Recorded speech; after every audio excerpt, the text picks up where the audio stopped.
Hello, everyone. Welcome back to the YouTube channel. Today, we're going to be reviewing episode 10 of season 1, the William Hartnell era classic Doctor Who. If you haven't checked it out, I've actually just seen, and not actually a lot of the episodes from like season 3 and 4 are on here. So I'm going to have to do a bit of research and scouring around to get those episodes prepped and ready for when I get to them points. But I believe all season 1 and season 2 are on BritBox. So you'll definitely be getting those reviews day after day after day after day, 2 to 3 reviews per day, depending on what I'm thinking and feeling. We should have season 1 done within a max of 16, 17 days. So stay tuned for all those episode reviews, definitely coming daily. And always check out other videos on the channel as we go towards pushing our subscriber count, getting those likes here, and comment down below your thoughts on the series. Let's go. So this episode, continue with the story of the Daleks, 2 groups.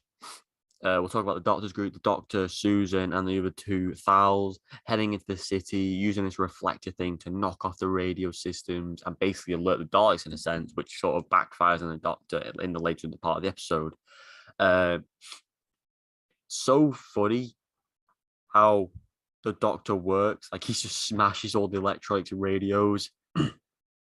And how genius he is about doing the circuits and how he can communicate with different people. It's funny how different of a person he is back in the first Doctor in comparison to the later incarnations.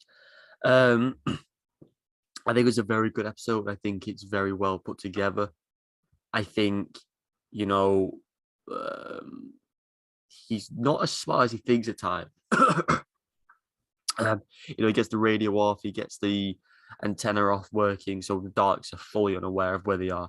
But ultimately, they've already figured out what they were going to do and go to, and they get captured. The Thals managed to obviously leave and obviously go warn the other people, so they're not in the limelight at the moment, or the extermination line, basically. The Doctor and Susan have been captured for the billionth time in the first 10 episodes, so I'm intrigued to see what they do with them. The death of the Thals is the only thing on the Daleks' minds. So the next episode is going to be a huge episode. It's the shortest episode in the entire season so far as well, 22 minutes. So I'm intrigued to see what they cram into them 22 minutes and who dies, who lives, what happens to the Daleks. Will it be a race against time to get back to the TARDIS? Will the Thals live in the Metal City? Probably not, because the Daleks are always living in this Metal City going forward. So I'm intrigued to see what goes on from there. And the other group, Ian taking the lead on this. Barbara talking shit about Ian, saying, "No, I don't do what Ian at all says the time. What you should do, because he's the only reason why you're alive to this day. He's the reason why you're doing this, that, and the other, being courageous, being brave. He's the reason why the Thals are doing this and fighting alongside him." The cave scene was really good. Ian taking charge, doing the cliff diving, as well as the other guy, the guy who has the brother who's acting like a bit of a scaredy cat, who ultimately actually falls off the cliff. And I thought he was going to die. And Ian, I think, is getting dragged down at the same time. So I'm intrigued to see if that character will die and Ian will just have to sacrifice him. I would. He's kind of annoying. He tried to escape. This is all justifiable. He got scared. He wanted to basically betray and leave the Thals to rot and die for themselves, leave Ian and everyone else to die, because regardless, they'd still go on living, even though they'd die of starvation eventually. So his logic was very poor. Ultimately, this episode was very good for just progressing along, getting these characters through the mounting, forming some relationships between the groups, and the Thals trying to understand Ian and Barbara's life. And then I just think it's a very well put together show. The Daleks period of the arc, definitely, because you get to see a different race of people. We saw the barbaric cavemen, how fully unevolved they were, but then you see this group, the Thals, a very human-like race who are so well evolved, who are willing to trust a group like Ian and stuff and learn more about them. They bounce off each other so well. The cave shots were a bit iffy. It was like just a little distant shot of them walking on the side with a few rocks here and there.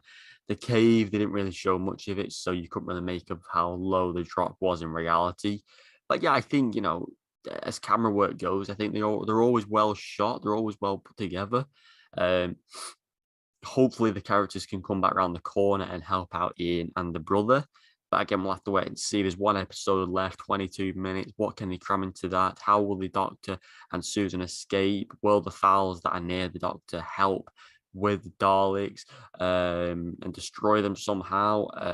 Will the Thals and Ian and Barbara escape the cave? All these questions will be answered in the final episode. But it's been a brilliant arc so far. I usually give an episode rankings for each episode. So I'm going to give this one a 10 out of 10. I truly enjoyed it. It's just well put together. I absolutely love Ian Chesterton's character. He truly captivates what a companion is all about. You know, working with the Doctor, leadership, having brains, willingness to do stuff for the good of the group, always wanting to, you know, help people and motivate people and, you know, go first, taking the risk. You know, it's truly amazing how many times he's put his life on the line in the past few episodes just for the sake of people he barely really knows. The Thals, the cavemen, you know, when he got rid of Carl. And then this episode, Barbara's talking crap about him behind his back, you know, siding with the Doctor, but yet he always wants to help her and push her and motivate her and help her to get through the cave and keep her going. And now he wants to try and help this guy who, you know, he was scared and then he tried to get across and he fell off the cliff. He's trying to help him. He's trying to motivate him. He wants to save him now. You know, warning the Thals. He's been there, the heart and soul of every single episode so far. He's the best actor as well among them all. So I'm very intrigued to see how the final episode ends. Let me know down below your thoughts on the episode and the Dalek serial. I'll be giving the Dalek serial a rank at the end. I didn't give the Unearthly Child a rank, but here it is, a 10 out of 10, perfect 10 out of 10. You would have known that because I gave them all 10 out of 10s, I believe, apart from no, I gave them all 10 out of 10s. But yeah, let me know down below your ranking of the Daleks serial 2. Hit that subscribe button and goodbye.